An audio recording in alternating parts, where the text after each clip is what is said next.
ಜೊತೆ live John ಆಗ್ತಾ ಇದ್ದಾರೆ ಸಂತೋಷ್.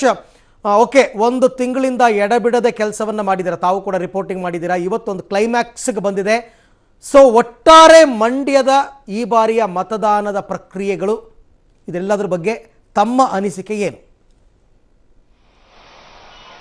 ಅರವಿಂದ್, ಒಂದೆರಡು ಕಡೆ ಸಣ್ಣ ಪುಟ್ಟ ಗಲಾಟೆ ಆಗಿದ್ದನ್ನ ಬಿಟ್ರೆ ಮಂಡ್ಯದಲ್ಲಿ ಈ ಬಾರಿ ಮತದಾನ ಬಹುತೇಕ ಶಾಂತಿಯುತವಾಗಿತ್ತು ಅಂತಾನೆ ಹೇಳ್ಬೋದು. ತುಂಬಾ ಹೈ ವೋಲ್ಟೇಜ್ ಕ್ಷೇತ್ರ ಅಂತಾನೆ ಮಂಡ್ಯ ಗುರುತಿಸ್ಕೊಂಡಿತ್ತು. ಮುಖ್ಯಮಂತ್ರಿಗಳ ಪುತ್ರ ನಿಖಿಲ್ ಮತ್ತೆ ಅಂಬರೀಶ್ ಅವರ ಧರ್ಮಪತ್ನಿ ಸುಮಲತಾ ಅವರ ಸ್ಪರ್ಧೆಯಿಂದ ಇಡೀ ರಾಜ್ಯದ ಗಮನವನ್ನ ತನ್ನತ್ತ ಸೆಳೆದಿತ್ತು.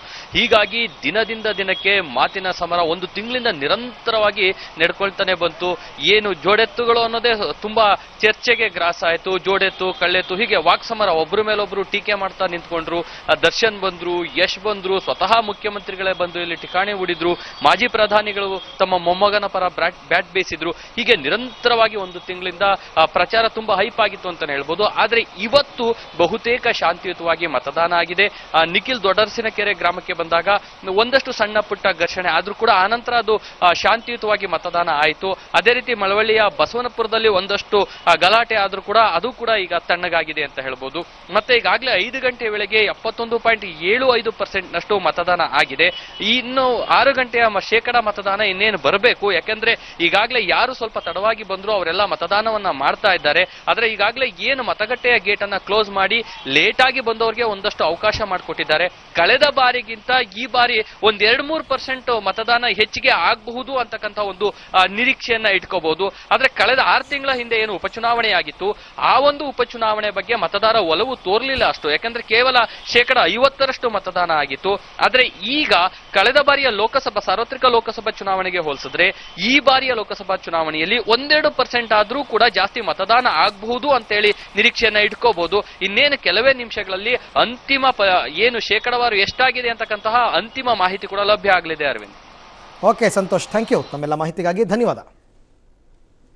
ಜೆಡಿಎಸ್ನ ಒಂದು ಭದ್ರಕೋಟೆಯಿಂದ ಮಗದೊಂದು ಭದ್ರಕೋಟೆಯತ್ತ ಹೋಗ್ತಾ ಇದ್ದೀವಿ. ಹಾಸನದ ಗ್ರೌಂಡ್ ರಿಪೋರ್ಟ್ ಏನ್ ಹೇಳುತ್ತೆ ಸಮೀರ್?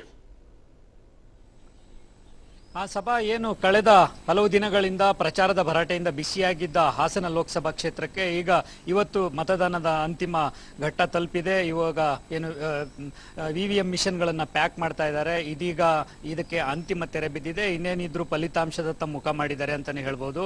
ಜೊತೆಗೆ ಏನು ಜಿಲ್ಲೆಯಾದ್ಯಂತ ಇವತ್ತು ಬಹುತೇಕ ಶಾಂತಿಯುತವಾಗಿ ಮತದಾನ ನಡೆದಿರುವಂತದ್ದು ಸಂತೋಷಕರ ವಿಚಾರವಾಗಿದೆ. ಜಿಲ್ಲೆಯಲ್ಲಿ ಯಾವುದೇ ಅಹಿತಕರ ಘಟನೆ ನಡೆದಿಲ್ಲ. ಕೆಲವು EVMಗಳಲ್ಲಿ ಅಲ್ಲಲ್ಲಿ ಲೋಪ ಕಂಡು ಬಂದಿದೆ. ಏನು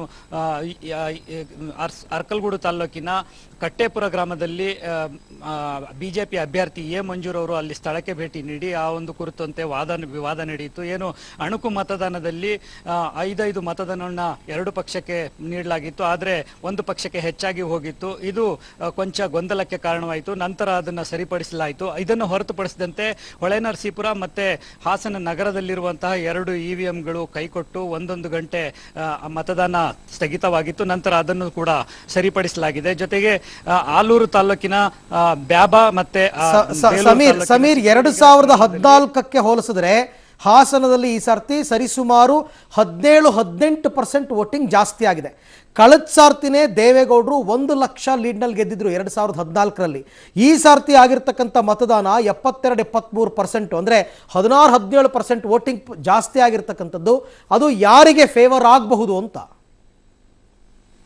ಅಂದ್ರೆ ಈಗ ಏನು ಹೆಚ್ಚಿನ ಮತದಾನದ ಸರಾಸರಿ ಹೆಚ್ಚಿನ ಮತದಾನ ಆಗಿರೋದ್ರಿಂದ ಯಾವ ಪಕ್ಷದ ಕಾರ್ಯಕರ್ತರು ಹೆಚ್ಚಿನ ಸಂಖ್ಯೆಯಲ್ಲಿ ಕಾರ್ಯಕರ್ತರನ್ನ ಅಂದ್ರೆ ಮತದಾರರನ್ನ ಕರ್ಕೊಬಂದು ಮತಗಟ್ಟೆಯ ಒಳಗೆ ಬಿಟ್ಟು ಅವರನ್ನ ಮತ ಮಾಡಿಸುವ ಒಂದು ಕೆಲಸ ಮಾಡಿರ್ತಾರೆ, ಆ ಪಕ್ಷಕ್ಕೆ ಸಹಜವಾಗಿ ಇದು ಗೇನ್ ಆಗುತ್ತೆ ಅಂತಾನೆ ಹೇಳ್ಬೋದು. ಏನು ಕಳೆದ ಬಾರಿ ಕಡಿಮೆ ಸರಾಸರಿ ಮತದಾನ ಆಗಿತ್ತು, ಆಗ JDS ಜಯಗಳಿಸಿತ್ತು. ಈ ಬಾರಿ ಮತದಾನದ ಪ್ರಮಾಣ ಹೆಚ್ಚಾಗಿದೆ, ಶೇಕಡಾವಾರು ಪ್ರಮಾಣ ಹೆಚ್ಚಾಗಿರೋದ್ರಿಂದ ಇದು ಯಾವ ಪಕ್ಷಕ್ಕೆ ಒಲವಾಗುತ್ತೆ ಅನ್ನುವಂಥದ್ದು ನಿಗೂಢವಾಗಿದೆ. ಅರವಿಂದ್, ಓಕೆ, ಆ ನಿಗೂಢಕ್ಕೆ ಉತ್ತರ ನಮಗೆ 23ಕ್ಕೆ ಸಿಗುತ್ತೆ ಅಂತ ಅನ್ಸುತ್ತೆ ಸಿಕ್ಕೇ ಸಿಗುತ್ತೆ ಮುಂದಿನ ತಿಂಗಳು 23ಕ್ಕೆ. Thank you Sameer. ಇನ್ನಷ್ಟು ಮಾಹಿತಿಯನ್ನು ಕೊಡ್ತೀವಿ, ಒಂದು ಪುಟ್ಟ ಬ್ರೇಕ್.